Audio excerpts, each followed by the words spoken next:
আসসালামু আলাইকুম দর্শক, আশা করি আপনারা ভালো আছেন। আলহামদুলিল্লাহ আমিও ভালো আছি।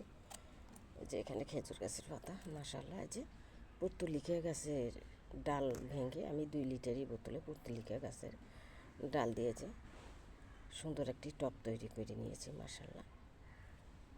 গতকালকে বিকেলবেলা করেছি। এই যে ফুল ফুটেছে, আগা থেকে ফুল ফুটেছে, মাশাআল্লাহ।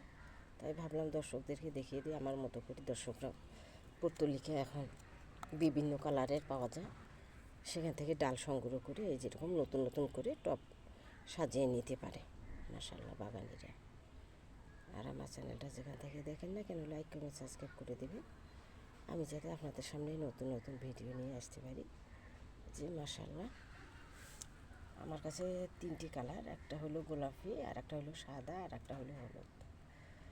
এর বেশি নেই। এর আগে আমার কাছে 9টি কালার ছিল, সেগুলো আস্তে আস্তে মরে গেছে। এখন বর্তমানে 3টি রয়েছে।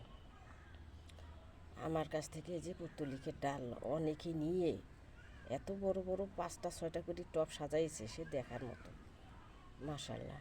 আমার কাছে অল্প কটা ছিল, সে কটা দিয়ে আমি সাজিয়ে নিলাম এবং আরও অন্য পাত্রে লাগাইছি, সেখানেও রয়েছে, মাশাআল্লাহ।